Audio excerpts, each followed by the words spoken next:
Welcome to Work the Left Side. I am joined this week by Prince Pele. Dude, we're going. You good? I'm all good, thank you. I'm all good. Thank you very much for having me. It's good fun. Pleasure. Thank you. Obviously, yeah, we're here just to sort of chat about you, chat what's going on, what's going to be going on, life at FutureShock. Obviously, you know, it's in your bio, it says you're a FutureShock graduate. That school's churned out some talent, mate. So that's absolutely. The way the training is there is phenomenal, and the turnout of amazing talent that you're seeing spread out the country and even out of the country now as well, and things like that, like internationally, is insane. Well, let's do the generic stuff first. What made you walk through the doors? What made you decide to be a wrestler? So, always been a fan. Always, like, and everyone will go through that, like, oh, I was a fan, so wanted to do it. That is the answer everyone will tell you, no matter what they say. But for me, it was, I've always kind of struggled a bit with fitness and my health and stuff like that. So I was like, what can I do to work on my fitness, work on my health, but also really enjoy it? So I was like, cool, let's go do wrestling. Let's go learn how to do it all. And I'm friends with a couple of wrestlers before I started, and they were kind of spurring me on to, like, you know, just come and give it a try, see how you feel. So I took the plunge, and the plan originally was just for fitness. That was all it was. It was just meet new people, learn to be a bit healthier. And then the longer it went on, I was like, nah, I think this is me. Well, that's it, isn't it? I mean, obviously, the more and more you do it, the more comfortable you get, the more confident you get. If you start having like in-house shows, get that bit of an audience vibe, you get the adrenaline from working in front of the crowd, making the crowd pop. It's a slippery slope, dude. Once you're in the rabbit hole, that's it. I've noticed, yeah. Once you're in, that's it. All eyes everywhere. So obviously you mentioned, obviously we mentioned FutureShock. So how long ago did you start training? So I started at FutureShock in 2022, literally last year. I was part of their first set of beginners for the year. And out of the 8 of us that started on that one course, everybody, you know, for different reasons will come and go. It's not for everybody. That's unfortunately is how it is. I'm still the last one standing from my group of my 8, which is lovely, but I keep in touch with them. I do chat with them all still, and when I've got shows and things, and I get a little message from them, they're like, oh no, good luck on things, like, it's great to see you doing well. And it's really nice. It's like a nice little bond of people that we've got from our little group of 8 of us that started together, so it's really cool. And then it's just kind of gone from there. Nice. Yeah, I can imagine it being, you know, you kind of get that family vibe, you're in it together kind of thing. Yeah. That's what everybody sort of says, you know, when they're talking about training, is obviously, yeah, you're doing it because you love wrestling, but it's also the social side of it, because at the end of the day, you're spending a lot of time with people who have got that one common interest as you. Yeah, exactly. So we started in the January. It was phenomenal. It was amazing. And one of the guys on my course, Liam, doesn't wrestle anymore. Just he took a knock and it kind of just wobbled him a little bit. But I got really close with him to the point where in the March, like 2 months later, me and him had about 5 days in London together. We did the Progress anniversary shows. It was just a real great bond that with someone that we both had a connection over, something we just loved. It was phenomenal. It was great. You're never going to be short of the conversation. Like, oh, absolutely. Whether you're talking about, you know, like say the British scene, the, you know, WWE, AEW, Progress, New Japan, whatever. That's the thing that kind of bonds everybody, is you all love wrestling. And I mean, you guys more than myself or, you know, the fans on the other side, because you're willing to, you love it so much that you thought, you know what, I'm going to do this. I'm going to deliberately let somebody slam me on my back. Or and yeah, that's pretty much it. And it's not for everybody, but at least people can say that they had a go. Yeah. For the ones that it's not for. So obviously, yeah, FutureShock. Right, whose brains have you tapped then? Who have you been sort of coached by? Who do you acknowledge as being your teachers? So the main coach for me, always will be, and he knows it. It's Sam Bailey. Like, has done a lot for me, both like mentally and physically and things like that. I do struggle with my mental health a lot, and when I'm feeling low, I know I can turn to him on things.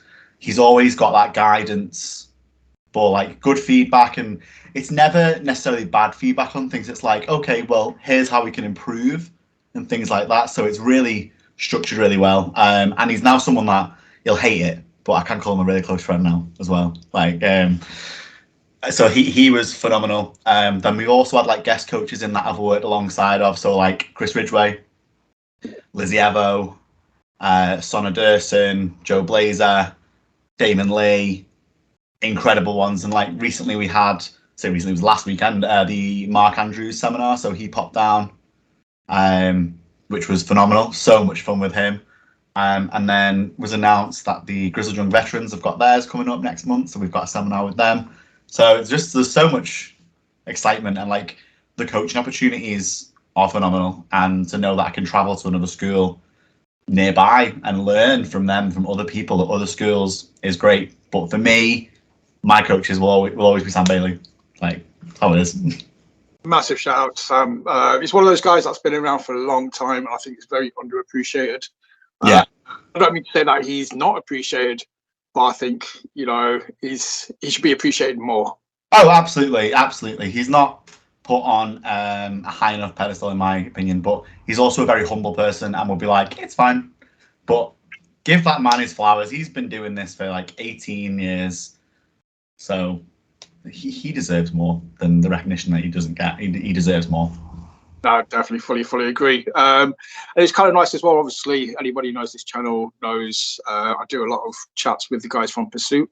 I noticed recently, you know, there's been a bit of backwards and forwards between FutureShock and Pursuit as well. So it's nice to see, you know, they've kind of got that working friendship, or that working together, basically. Yeah, they've got a really great bond. They did they were calling it the takeover sessions back in August, where Bailey went over to Pursuit and Liam Slater came over to FutureShock, and they took a session each, like a day session, and it looked phenomenal. Fortunately, I was hurt and couldn't be there. Stupidly done an injury a few weeks before, but it's my own fault on that one. But knowing that the option to go to Pursuit, for example, is there's so many people at Pursuit that I really want to meet in general, and to have the opportunity to work with. Yeah, that's it, definitely. So, well, I mean, are you feeling all right now? Was it just a minor injury? Was it a niggle? Or? Yeah, so I'm a bigger person. I see myself as a chunky yet funky kind of guy. I like a flip every now and again, and I did a moonsault for some reason. I've done them plenty of times, and it's all been fine. I had a mid-air panic, landed on my arm, and it was just out of action for a few weeks. I was gutted. I really felt like I'd messed up, and then Bailey then was really supportive of everything, constantly checking in on me, seeing how I was, along with like other people at FutureShock as well, like Gorgon, for example, and Tony Wright. They're not the coaches there, but they live in that unit, and they will help everybody at that unit. And the pair of them two were just so supportive. So yeah, I'm glad I'm back now. Like, it was only a few weeks, but it was scary at the time. I got up off the mat and looked up at Bailey, and he was like, breathe. He knew instantly something had gone wrong, and I was like, So yeah, it was good. Through the nose, out through the mouth. Yeah. That's cool though. But I mean, yeah, it's going to happen. I'm sure that if any wrestler tells you they haven't had that moment of doubt or hesitation mid-move, it happens to everyone, dude. So yeah, you know, don't dwell on it. But another name you mentioned, Chris Ridgeway. That must have been a very stiff lesson. So the thing with Ridgeway is, and I'm sure he won't mind me divulging into this, I was terrified of him for a very long time, and he knows that. And I just think his demeanor about himself was very serious and very like, this is it. The last few months, I've kind of got to know him like on a friendly level, and now I have jokes and banter with him. And so one of his training sessions, his warm up is a deck of cards warm up, but it's you pick your own four, like for each one. And I was like, sweet. So we start doing this warm-up. And because everyone's doing different things, and I'm looking at where everyone's doing, I'm like, wait, what was my one? I forgot what I was supposed to be doing for mine. I was like, Chris, I'm just going to copy you. And he was like, are you sure? I was like, yeah. So it was hearts, left lunges, diamonds, right lunges, clubs and spades, both squats. So 4 leg heavy things. In my head, that's fine, I can do that. Sunday, however, I had a christening the day after, and I could not get into that car to drive to that. So I had to get my dad to drive us there.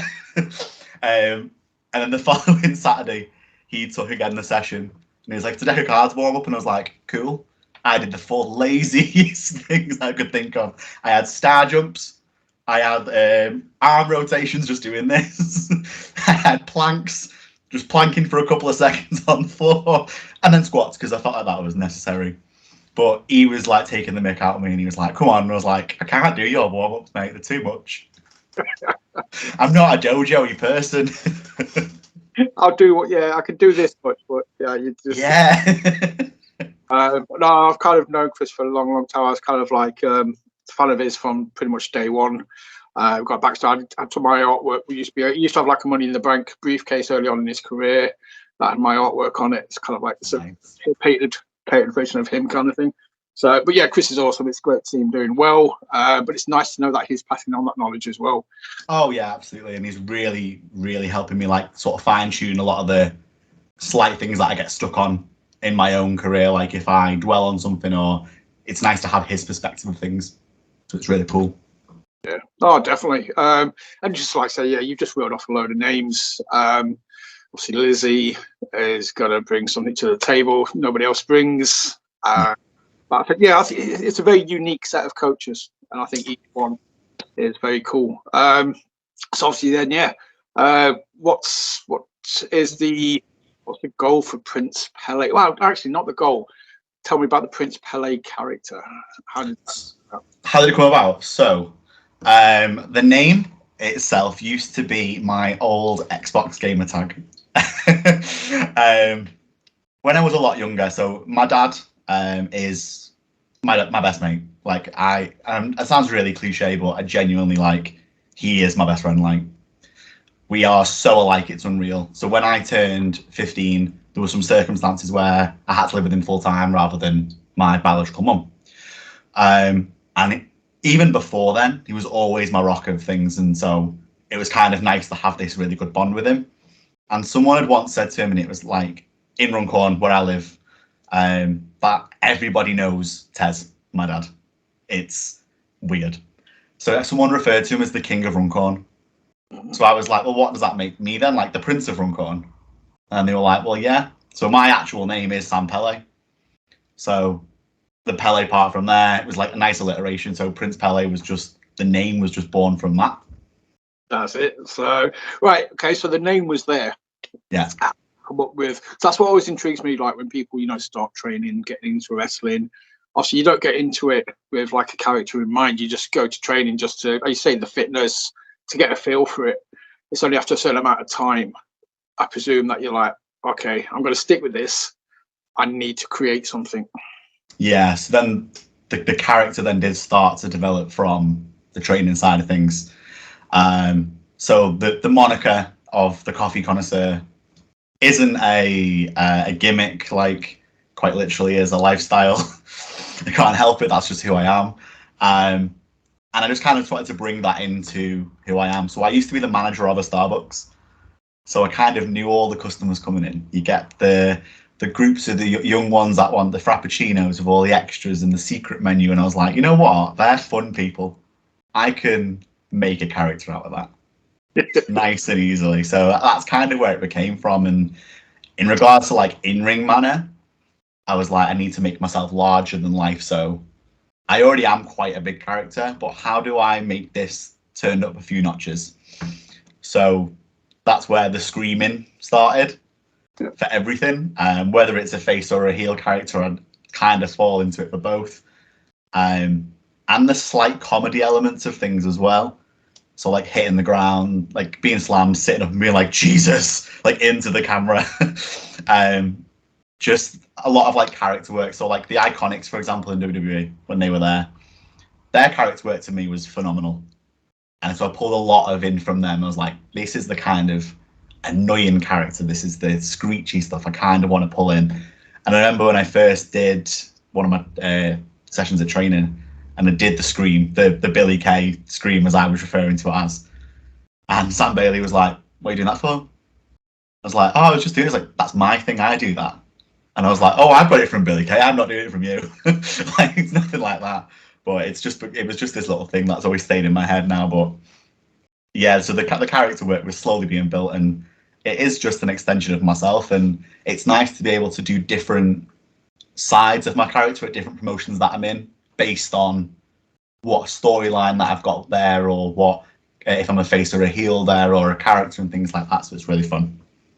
That's it. Well, that again, because that's the thing about British wrestling, that kind of confuses some people, I think, when they first start watching it, or they go into different promotions, is seeing people that they know as a face in one promotion working as a heel in another, and all over the shop. So obviously, again, it kind of ties in. I ask this question to a lot of people. I'm interested in what people say about it. But when you went into started wrestling, did you go in thinking, right, I'm gonna be a face, or I want to be a heel, or yeah. do you? 100%. So, and this is the advice based on that. So, like I said about the beginners at FutureShock, I now help out on them sessions when they come in and things like that. And a lot of people message and ask for some help. Give them the same advice that I was given myself, was don't decide if you want to be a face or a heel. The company will decide what's best for you, and you'll go from there. And I was like, that's fine. But I really wanted to be a heel, in all honesty. But I think most people do anyway. I think that's just the nature of it coming into it. They want to be the villain, the big bad guy, and being a heel does come more naturally to me. Especially being a mouthy heel, because I am from Runcorn, on the outskirts of Liverpool. The Scouse twang does pop in every now and again. So it's slightly, because you get your GYV vibes from it, like the way you lean into some of your words, and Harley Hudson being a great Scouse heel is a prime example of this. But I wanted to be a heel, I really did. And then when I've done a couple of shows, particularly FutureShock and Infamous, I am the babyface. I can't. There seems to be no way that I can get those to hate me, and it's annoying. But it's a challenge for the promoters if they want to go down that route ever in the future, and I'd be willing to try it. But I think I'm just the babyface. My moveset's too flashy to be a heel. Yeah, see, that's another thing that obviously you do when I'm talking to people. It's kind of like, because obviously, yeah, I mean, the mindset is, you should have one moveset for face, one moveset for sort of heel. You shouldn't try and pop a crowd if you're a heel. You need to let the face get the comeback pop kind of thing. So when you are, do you mix up your moves, or do you kind of have it in the back of your head? Right, I'm working face tonight, so I'll do this stuff, or if I'm working heel, I'll do this sort of stuff. There's a couple of things that I will not do if I'm working as a heel. My finish will always be my finish. I'll keep doing that. That's not going to change.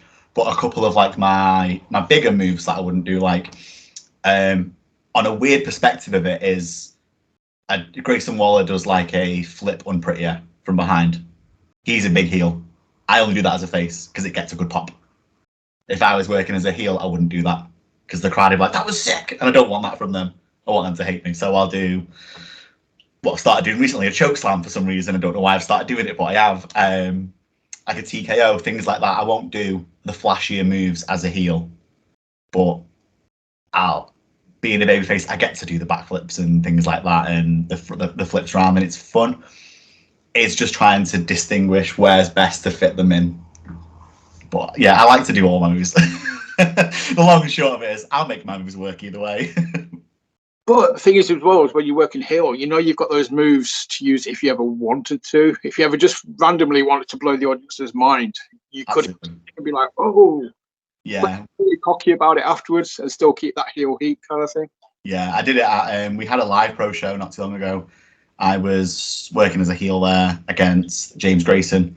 One of our FutureShock trainees, Adam McCulloch, he came with me, was being my heel manager by the ringside, and I pulled out a flashy move, and the crowd were all like, so I just turned it up. I didn't even go for the pin. I was just like, did you see that? How good was that? Just turned it up there because then it gave me the chance for them. So that flashy move, in my own head, how great it was. Go for the cover. Oh, I was too late. That's it. That way, yeah. That's it. Like say, if you just break it out every now and again, it just it means more kind of thing. So, obviously, you got into wrestling because you said you were a fan of wrestling. So growing up, then was it just WWE or was it like TNA? Did you like know the British scene at all before you got involved in it? So I am older than a lot of people seem to think. I'm 31. So my wrestling era was 20 years ago. Before that, it was the No Mercy 99 is the first pay-per-view I can remember. And as I think every sort of like, I grew up a grungy emo kid. Everyone will say the Hardy Boys, that's what they saw, that's what they loved. And it was a tag team ladder match. The Terry Invitational Tournament. Yeah. And they won the services at the tip. Yeah. They won the services of Terry, and I seen them, and I was like, "That's incredible! Like that's what I want to do." And then on that same card, though, you had Jeff Jarrett and Chyna for the Intercontinental in a Good Housekeeping match. Chyna won, and then I'm like, "Jesus, women empowerment, amazing! Look at all these strong women." So like that era, I kind of grew up around the early noughties era. But I've never stopped loving it. And then when I was around the 2005, 2006, I kind of started to learn about TNA and Impact. It was on Bravo, I think, at the time. And it'd be on like a Saturday morning, and you'd get 4 episodes back to back. But then the following week was like 3 episodes, and then the newest one was at the end. And I would just be hooked on that every Saturday. So I would learn for like 4 weeks worth of matches, and like that was sick. So learning the talent there was amazing. Then I started to learn a bit about the UK scene. Not too much of it, but I was kind of popping my head in and out. Then when they announced the UK tournament, the first one for WWE, I was like, cool, I want to see what this is about now. Because in my head, when I was younger, going to shows, it was always American Superstar Wrestling, and it was The Undertaker, and it wasn't The Undertaker. It was just some really tall fellow with dark hair in a singlet. So in my head, I was like, there's no UK wrestling scene, but that was just how I seen it growing up. So then the 8 people were announced for that, and I'm watching that tournament, and Sam Gradwell really stuck out to me. I was like, he's local-ish, it's only Blackpool, and a phenomenal talent, and watching him in the tournament. And then he had his little bit with Pete Dunne when he got to his second round. There was like a little brawl between the two of them before it at the top of the ramp. And I was like, okay, so the UK scene's really quite gritty. I think I'm into this. I'm going to start going to some UK shows. So there was a Grand Pro Wrestling in Wigan. And it was Sam Gradwell and Pete Dunne in the main event. And I was like, Jesus, I'm going to go watch that. That's going to be sick. Also, Toni Storm was announced for it. So I was buzzing for that. But then she pulled out and I was gutted. So thanks, Toni, for doing that. Although I did have a nice Toni Storm moment later on in my life, which was quite nice. So yeah, that Grand Pro show was, I think, where it all opened up for me. So there was loads of amazing talent there, like Lana Austin, for example. Big Guns Joe, back when he was there. Is it the Islanders? Yeah. Rio and can't remember the other guy's name. I'm very sorry, that's probably really rude. There was Bin Man, Jet Fashion, so Martin Kirby. There was so many amazing talent there, and I was like, this is it. This is what I want. This is what I want. So I just really started following the UK scene, particularly just Grand Pro, if I'm being really honest. I would then follow things like TNT and FutureShock on socials, but I wasn't actively going to their shows. And I do wish I had have gone when I was younger, because I think I'd have probably started wrestling a lot earlier had I have done that, yeah. But I mean, Grand Pro's also obviously friend of the show. I always try and big him up when I can do. Also had Johnny on, talk to him. Yeah, Grand Pro's awesome. It's a great place to start. Like I said, the talent alone is just. You mentioned Sam Gradwell's. Obviously Joey Hayes is a regular there. and Mike Kirby. They've got obviously RPD rocking it there now as well. So yeah, big shout out to GPW. So yeah, like I say, it's I'm the same as you. I remember from a certain age just seeing posters flying around, you know, of American wrestling. And like I said, you had your dodgy Taker. There was always a dodgy Rey Mysterio. Yeah, Sergeant Slaughter was always there. Yes. Just anyone that, or just anyone that they could just put makeup on and say it was them. Yeah. The Taker, the poor guy had to wrestle with his hair over his face like this. But yeah, when you do actually start delving into it, it's like, yeah, British wrestling is freaking awesome, but it's getting to know it, I think, and that's the problem for some people. Hence, as well, not just hence, but you know, that's why I enjoy doing these, because if anybody's just watching this for the first time, you know, I can guarantee when I'm talking to people, we're going to shout out various promotions, we're going to, you know, be talking about other talent as well. It just gives them a starting point sometimes. They can be like, I like to that promotion, and this is where we go. So also on the back of this, hopefully, people will be like, oh, FutureShock or GPW. FutureShock, Grand Pro, TNT, Infamous, Iron Girders, Britannia. There's so many amazing places around the UK in general. You look for them all. So, I mean, I always sort of say, you know, further than 30 minutes away from a good show, regardless of where you live, pretty much nowadays. But I mean, definitely, you're, you know, over that side, you just reeled off a load of promotions that always put on a very good show. Yeah, wrestling in Liverpool is definitely, or around that area. Yeah. I want to say the Northwest, but I always get the East and the West mixed up. It's Northwest, isn't it, your side? Yeah. Geordie's on the East, Scousers on the West. That's right, yeah. I didn't want to get it wrong and just offend like two entirely different people. But yeah, wrestling scene in the Northwest is just next level.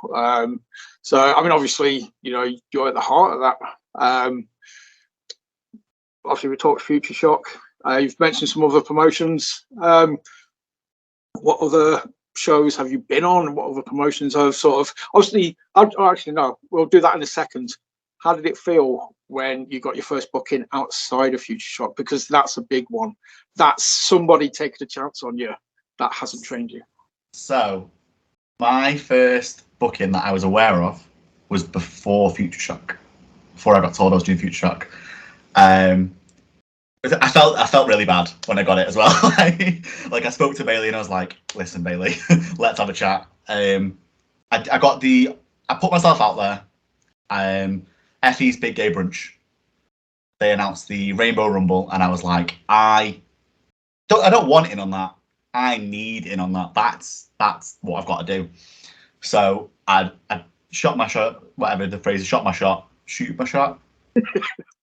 Did that thing anyway. I did that, and I thought, you know what, I'm just gonna back myself. And I remember there would be a day when I was in work in one of my old job, and I'd put the tweet out, and I was like, manifesting good things for the future that I'm going to be in this, and it blew up.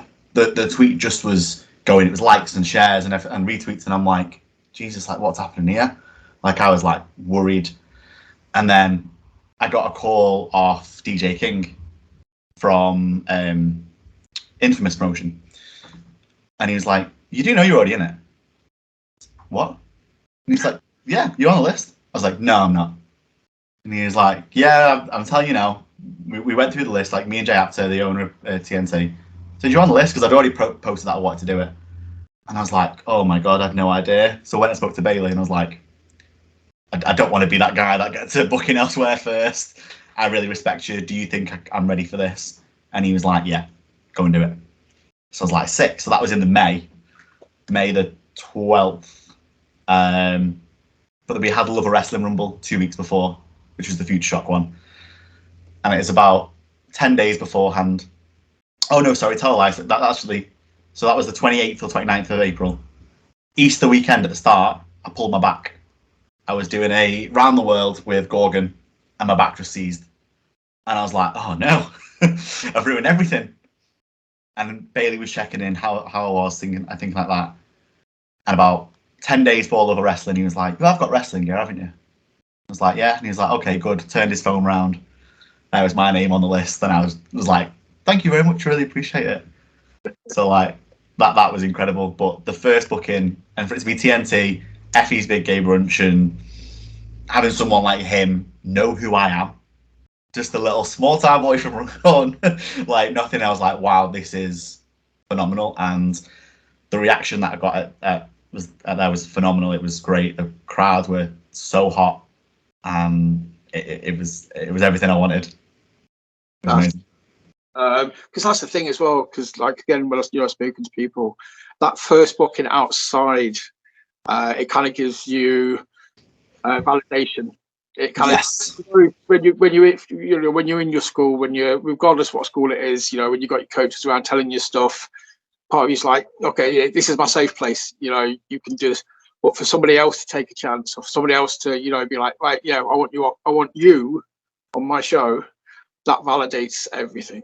Yeah, I was amazed. Couldn't believe it. But it was so good. So happy. And then obviously, you get more become second nature. So yeah, I mean, anything. I always kind of presume wrestlers have lists of. I'm not talking Jericho style. They're just of a list of opponents or promotions that have caught your eye, or you think I could do something there. Yes, absolutely. So, top of my list. So I'm not one of these WWE boys. I don't want to go work with WWE. Or AEW, all that kind of stuff. Like, I'm 31. I very much accepted that. If I was going to get signed, it would have happened 10 years ago. Wrestling goal to just do one match is Progress. I'd love to just do one for them. They're very aware of that. I'm quite honest about when I see them at the shows. I'm like, so. Also, like last week, for example, it was Crowley and Matthew Raidholt. They had a match. I was one of the ring crew, got to be involved.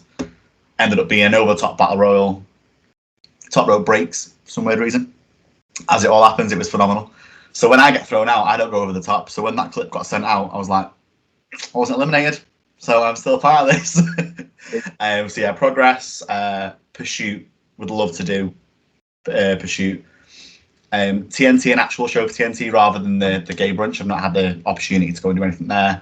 There's just so many around. But then opponents wise, I have got my little list I've got me 5 of the ones that I think like I'd like to do, possibly slightly out my reach, but they're on my list and they're my hopeful list. And I believe one of them is getting boxed off next month now, so that's exciting. Can we announce it yet, or has it not been made publicly aware yet? It's not been made public yet, so I can't say who that one is. But yeah, I'm very, very, very excited for that. Nice. Well, I will keep my eyes peeled, and if anybody watching this, make sure you keep your eyes peeled on the socials. As soon as I get made aware of it, I will retweet it and let everybody. So besides the ones that we can't talk about, I know the student and the teacher thing seems to be a massive thing. How many times have you and Bailey crossed paths in the ring? Never. Surely. Pardon? He's got to be on your list, surely, though. Yeah, he is. Well, we crossed paths briefly in the Love Wrestling Rumble. So when the ad came out, and that moment of walking out as well was very, very special to me. I did cry for 2 hours after that match. I walked out the curtain, and so there's 3 competitors in the ring when I'm walking out. And it was Sam Bailey, obviously my coach, and so thankful for the opportunity, and my 2 closest friends in wrestling, so Bryant Strong and Dr. Proctor. It was just but I didn't know it was just them. So I opened the curtain and walk out, and I was like, oh my God, this is the dream, this is it. So I got to have a little bit of a tussle with Bailey when I was in there. I shut my charge at him, he throws me over the top, and I hold on. I do the backwards Bella into the ropes, into a cutter onto Bailey, and that was the one thing that we've done. We've messed around at training, things like that, and had a little bit of fun, but I'd love the match with him one day. So yeah, he's on my list. Sam Gradwell as well, because he was one of the people that was really quite detrimental into me learning to wrestle and things like that. And another one would be Jack Knudsen of Act 2. Because he's in a tag team, so he doesn't really do too much single stuff, but when he does, it's great. I just know it'd be amazing to have a little wrestle with him. That's a good good list. Gradwell's always awesome. I think anybody should jump at the chance to get in the ring with Gradwell, because it's just going to be a massive learning opportunity, and well worth the aches and the pains the next day. Absolutely, they're a pain, but we deal with them. I recently saw him at True Grit, and literally, just until you see the guy in person, you're just like, Jesus, man, dude's an absolute specimen. He just, he looks like a professional wrestler. It's mental. He does. I got to luckily work with him at SovPro, at one of the shows.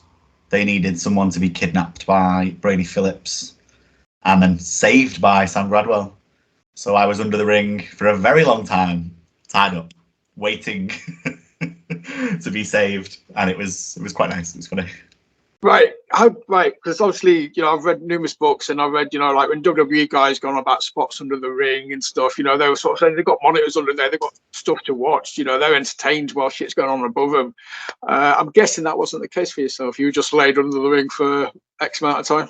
Yeah, I was. So I'm gonna have to pull the curtain fully back here to tell you how everything was all done, because it was so smooth that even the promoters and the wrestlers didn't know that was under there, of how we got it done. There was 2 matches before, a very heavy match. It was 2 big guys. I can't think who the match was, but it was like big wrestlers, loads of slams, everything.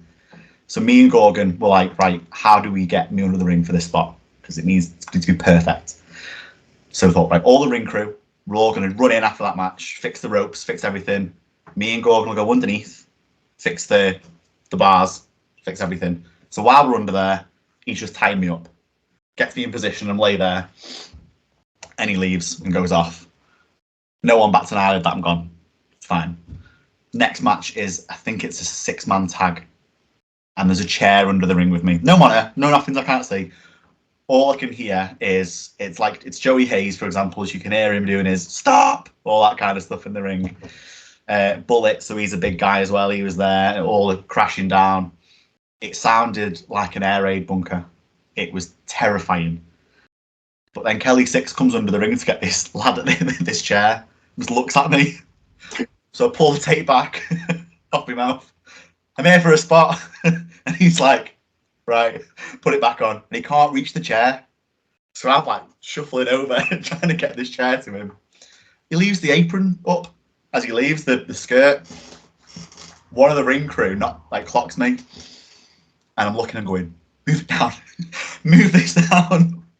So it's fine, does it all. And then the match goes ahead and it was mad. After it, everyone was like, no one even saw you get under there. I was like, that's how good it was. That's how quick we managed to get it done. Smoke and mirrors.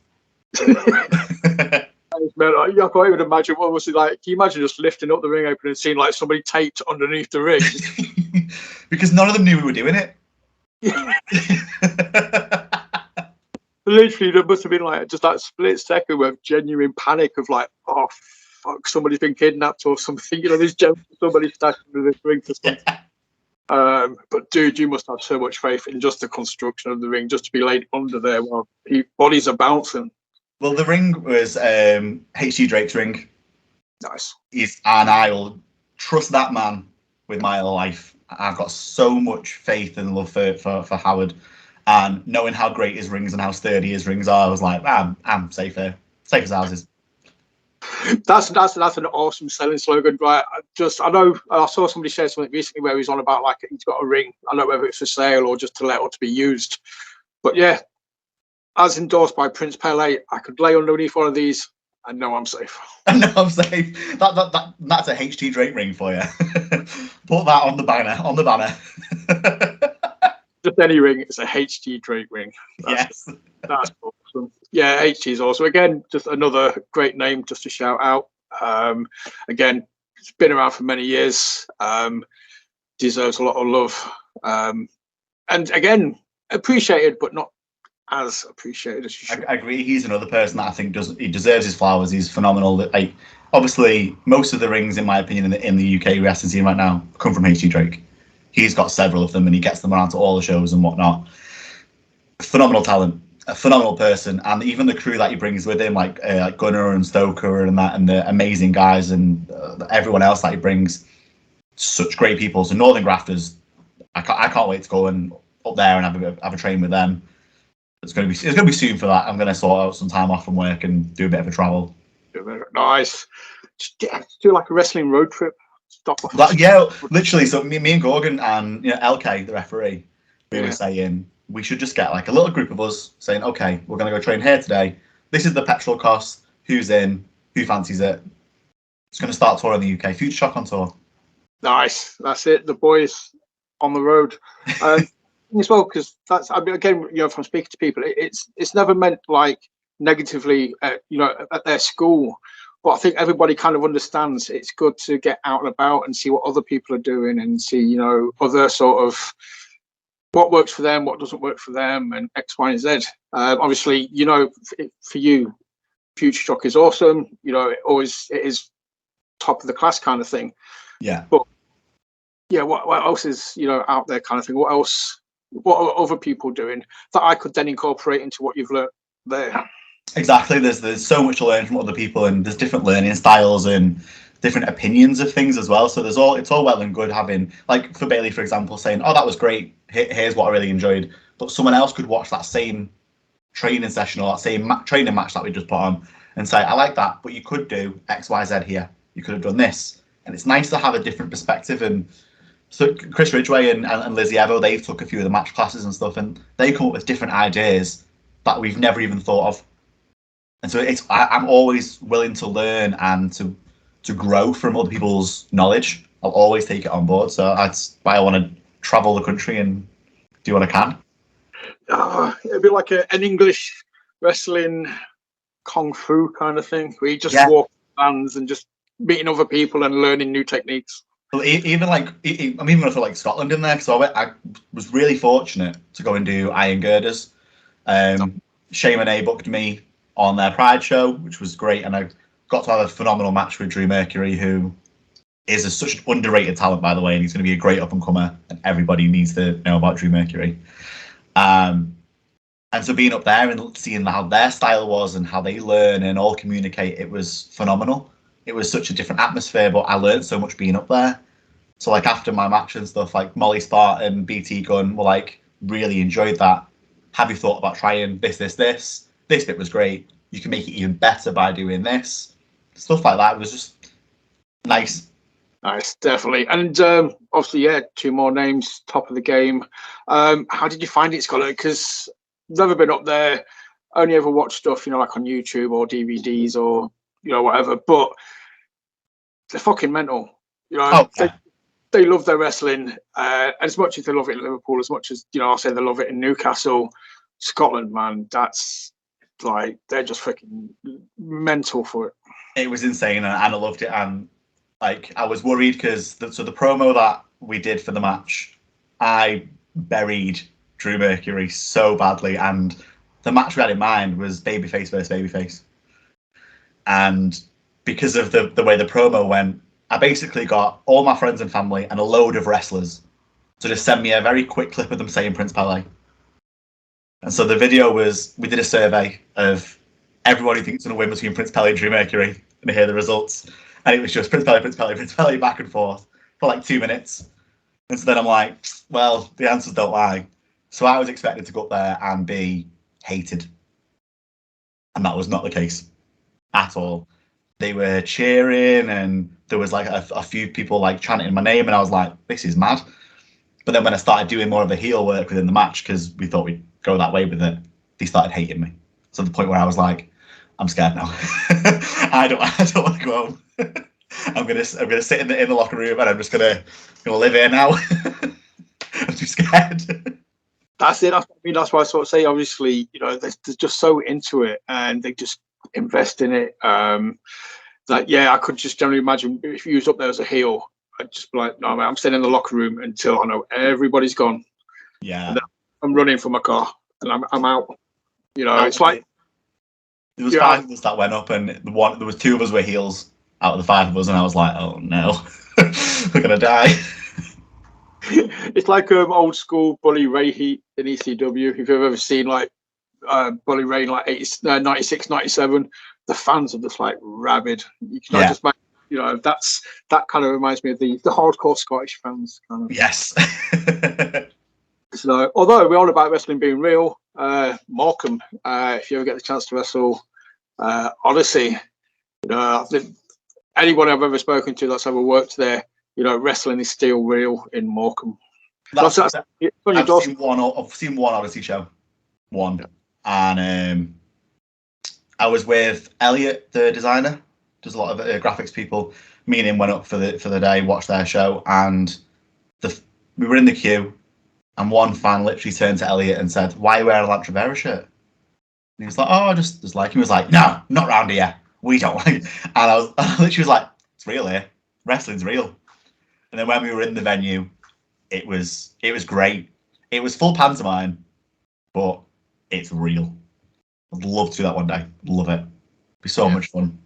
That's it. Well, it's another one you could add onto the list. Oh, it's on my list. Was it there? Nice. Because I just think any wrestler who works in that kind of environment, it's just going to be an absolute just like blast in the sense of like it's just going to be like this is just so much fun, especially if you work in heel, dude. Because you can just be like you said, pantomime. You can just not even turn it up to 11. You could turn it up to 20 and just be like the most dastardly guy. Yeah, that's what I got the opportunity to do that at Top Rope for Halloween weekend as part of their Halloween Battle Royal. Just turned up the heel, leaned into this slightly Scouse accent, just got hated. It's great. I was getting Princess Pele chants, and I was like, "Oh, that's what we needed. This is what I wanted. This is the hate." That's it. Thank you. Just so cool. Yeah. But you mentioned the Scouse accent. Obviously, I've had Liz on the show. We've talked, and she kind of mentioned that as well. Sort of saying like, anywhere outside of Liverpool, if you're working as a heel, it's very easy if you just put that bit more twang. Yeah, absolutely. The fans, you could just literally have them sat here, kind of thing, and you've got them. Yeah. So all you've got to do is lean slightly into your accent, and you're done. At least you've got it there if you ever need it. Yeah, that's true, and it works. It works. Or as she did, just go up to Manchester and just come out wearing a Liverpool shirt. Boom, natural bad guy. Yeah, that was great. That was at Soft Pro. That wasn't it? When she came out and they did the "You'll Never Walk Alone." She did it at Progress this Sunday. Came out, and then the moment they said from Liverpool, that was it. The booms were there. She had a big grin on her face, middle finger up to everybody. It was fantastic. It's not really that bad between you guys, though, is it? Liverpool and it's a friendly rivalry, I'm guessing. Yeah. So, I mean, have you wrestled many shows in Manchester? Is it somewhere that you? Yeah, so I've done in Manchester just FutureShock. Yeah. But I've done quite a few of theirs now. Got my little diary of all my matches written in it that I've had like on shows and stuff like that. So like Manchester area, Liverpool, Runcorn doing the infamous ones is great, and it will be fantastic. And it's my hometown, so it's always gonna have a special place for me. I like Britannia's like North Wales and stuff like that. So it's been good fun. Yeah. Nice, because again, I'm bigging up Scotland, but the Welsh, they've had some talent come out of there over the years, and they generally sort of when they put on shows, the Welsh promotions do what they do very, very well. I just think, they're kind of overlooked as well, in fairness. So absolutely. I'm not going to besmirch the Welsh and big up Scotland. We'll big up Wales as well. Yeah. I'm a quarter Welsh, so I'll embrace my small heritage and Well, you're awesome. That's obviously everything's that side. So you mentioned about going on the road. You're on about progress. Obviously wrestling up in Scotland. I think you should come over to Yorkshire at some point, dude. I mean, I'm happy to come up to Yorkshire. That works for me. I believe there is a nice rumble coming up at the start of next year. I mean, I'm available. I might be anyway, depending on the date. So Prince Pele is there. He's available. And then I did see obviously some other people like you tagged in there. Obviously you put your post up today, which is great. And like Jack Maxwell, for example, one of the people that I think is incredible. I'd love to work in one day. Never met him, but I think his work's great. His character work's phenomenal. I'm here for it. Yeah, no, definitely. Again, he's one of those guys. Found out recently, apparently he's Leon Slater's greatest favorite wrestler. So there you go. That's how good. That's saying something then. Yeah, that's good. Exactly. So, but yeah, I think you two guys could definitely do so again, because it's the character side of things. Both you guys kind of got your character down on point, and when you've got that, you could work a match very well, just around those two very opposite kind of characters. Yeah, that's why I think it'd be so much fun. You'll just be like, I can just imagine you screaming, like he just pops up behind you, you literally set off screaming. Yeah, that's it. The match kicks off. I think there was a promo on, and for Jack Maxwell about his match that he had recently coming up, and it was him in the sink with all the blood on his hands. And someone was like, I think I just replied, was like, everyone's asking who is Jack Maxwell, but no one's asked how is Jack Maxwell. It was just like, that's great. And I was like, I'm going to keep doing this. Every time I post something negative, and I'm like, has no one asked how you are yet, love? Yes, no. Do you need a chat? Do you want a coffee? So, hashtag let's hug it out. Literally, just kind of want to keep pushing the buttons in the hope that one day it'll happen. That's amazing. Obviously, you're on about the True Grit Rumble that was announced via newsletter. I may have let the beans out the hat, or the whatever the saying is, by obviously on Twitter. Cat out the hat. That's a cat in the hat. I don't know. There's a saying, and you did it. I think I've merged about 3 different ones in. So, but yes, True Grit Rumble in January. They've sort of said hopefully we'll see some new faces. So yes, I'm all for. I will get on board the Prince Pele Yorkshire. We'll call it the Yorkshire Tour. Oh yes, please. There we go. You see, you can stop off at Pursuit while you're here. We've got Rise, we've got Tidal, we've got Planet Wrestle. Tidal's on my list. Taj, who runs Tidal, lives in the town over from me in Widnes. So yeah, I know Taj. It'd be nice to have a little. So Taj, book me. I'll edit this bit in. I'll just send it to her. But yeah, that's it. I suppose, like I was saying before, you'd have 30 minutes more away from a show, because even like when you come out of the Northwest, you've on about it, like you've come to Yorkshire, you've got like 10 promotions at least. You can dip your toe in or try out and do stuff. So I think the possibilities for you guys at the minute is awesome. It's just getting yourself out there and getting yourself seen, which you've got no issue doing with your socials. I think social media game is important for people, and especially in like the digital world that we're living in, you kind of have to. And I know a lot of the old school wrestlers don't really like that kind of thing, putting themselves out there on things. But sometimes you've got to just kind of delve into it. It's fun at the end of the day. It's banter and. Fully agree. Because obviously, I talk to people that have been around for like 15 years, 20 years. So I spoke to Josh Garler recently, who's just coming out of his first year in wrestling.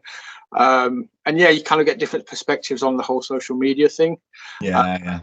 For me, dude, I think it's key. I think you guys have got that presence there. You've got this platform where you can big yourself up, you can promote yourself, you can get yourself over like nothing ever before. Yeah, exactly. It's the best way to communicate as well, and to reach out to other companies. I don't think I'd have had half the opportunities that I've had if it wasn't for social media. If it wasn't for me being able to have people behind me and interacting with me, tagging me in things about other shows coming up that I wouldn't have known about if it wasn't for social media. So I do think it's a double-edged sword. It can be very negative at times, but it can also help you, especially in this kind of environment that we're in. Yeah. But then in that same sense, I hate doing the whole, please book me, here's my promo card. I hate it. Yeah. No, but I think you don't have to. If you're smart enough with it, if you're just getting yourself out there, if you keep popping up on threads or comments or replies or, quotes or whatever, you will eventually subconsciously get stuck in people's heads kind of thing. And if people are looking for somebody, they'll remember something you tweeted or something you said, or they'll even see a back and forth between like another wrestler. Yes. So I would be interested in that kind of thing, even though it's only like I'm going to keep calling it Twitter. I'm not going to call it X. It's always Twitter. It's always going to be Twitter. Don't worry. Yeah. Right. So yeah, some promoters see some like Twitter banter between you and another wrestler. Yes. It plants the seeds, and they're thinking, if that gets like 50 reposts or 50 shares or 50 likes, in their mind, they must be thinking, right, I can make money off of this. Yeah, absolutely. That's how I think it should be. Yeah. Yeah. That's how I think promoters can help, especially getting newer talent in and things like that. I just think it's a clever tool. I really do. I love social media. I think it's great. I think it's nice to be able to distinguish between when Prince Pele is tweeting and when Sam's tweeting. So if it's Prince Pele tweeting, there's always the 3 emojis at the end and the XOXO. That's the character tweeting. Unless it's a big thread, I can stop doing it in the thread. Or I'll do it as like the initial tweet and back and forth. If it's just me tweeting, it's not on there. Yeah. It's just me being me, moaning about KFC. They stopped doing rap of the day, and I'm not okay with this. Dude, devastating. Although they have got a snazzy new pinball game on the app. Oh, I seen. You get your free stuff, man. I've had lots of free food from KFC with the app, so Nice. that's my hint for you for the day. If you take from this, install the KFC app. Nice. This episode is not sponsored by KFC, just before anyone by coffee either, or yeah. I've just turned it off. I'm just thinking about KFC now. Damn it. So yeah, obviously social medias. Obviously, like so I said, we talked about it. So was it subconscious when you set it up? You set it up as Prince Pele. Is that something that you talked about in training? Did you do that off your own back? Is it something I don't think it would be, but I can imagine it becoming a part of wrestling school, wrestling training, is knowing how to handle your socials, how to conduct yourself. So that's not something that we get taught. I think that is just something that you have to learn off your own back. Some people do the separate routes of having a wrestling Twitter and a personal Twitter, or same with like their Instagrams and things like that. For me, it was a case of I had a decent following on my social, on my one. I didn't want to have to start afresh for the wrestling one. It was going to be too much of a hassle, so I just changed it over. And I literally remember the moment that I did it. So it was just after I'd been announced for Rainbow Rumble, and I was getting tagged in things, and it was my old like username, and I was like, cool, that's fine. And then it was at one of the Soft Pro shows. I was recording a backstage segment with Bullet and Kelly Six, and then after it, I was sat there and I was thinking, I should probably now start thinking bigger, because I'm having the opportunities to do things at Soft Pro and FutureShock, and now I'm going to do TNT, and I already was involved with Infamous, and I was like, okay, cool. So I put a picture of it on my story, and it was like, been thinking it for a while now, so I've changed my handles on Instagram and Twitter to Prince Pele _ now. So if you need me, this is where you find me. Like, it is what it is. And it was kind of like that moment of, I've accepted now this is where my life is going, and I'm looking forward to the journey that it's going to go. Dude, that's awesome. I think that's a really good point to sort of kind of start segueing into the end. Yeah. I said this, I suck at ending episodes. I never kind of know how to stop talking, if that makes sense. You know, especially like it's all right. We've been talking the last hour about British wrestling. Gets me all hyped up, gets me all excited. Then I look at the time, I'm like, oh crap, we're literally about to hit 60 minutes. And I'm like, no, now. So I always kind of like, fuck, what do I say? But no, right, segue, we talked about socials. Where can people see you? Where can people look at what you're doing, keep an eye on where you're going to be? So you can definitely for sure see me in action at FutureShock in December and Infamous in January. That's all I can say for now. And then if you want to find me on socials, it's Twitter or X and Instagram, which is Prince Pele _.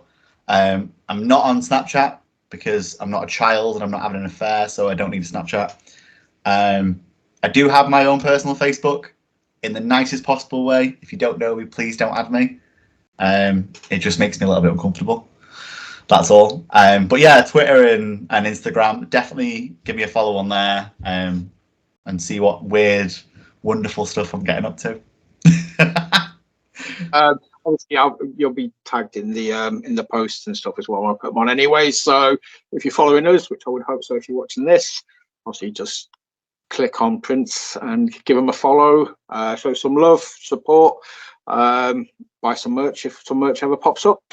I've got some shirts, some of my old shirts left, and then there's a few new ones coming. So there you go. Keep there you go. So, we'll let you know when they come out as well. But yeah, dude, I just think it's been awesome. It's been really good. Actually, one last thing that I do want to talk about. Yeah. Your profile. You're kind of like you're in front of a graffitied wall. Yes. I've seen a few people stood in front of that. I've seen a few photos of people stood in front of that wall. Where is that wall? Is it a future thing? That is outside of Hangar 34 in Liverpool, where TNT's filmed and produced there. So yeah, I got some nice promo shots there, and there's a really amazing picture of me and Sky Smithson in front of it, and I love it. She's like my little mum. I adore her. But yeah, that was it. That was my closing question. That was it. Because I've been meaning to ask. Right, I'll ask it now. That is all done. I've been trying to think of a closing caption, like a Ron Burgundy "Stay Classy San Diego" sign off, but I haven't thought of one yet. So I'm just going to say, IWC, stop being twats and be nice to each other. Yes, please. Can we all be nice to each other? Because we don't need to be horrible. Exactly. Wrestling is awesome. We all love wrestling. We don't have to agree on everything about wrestling. We just have to enjoy wrestling, and that's it. It's fun. Exactly.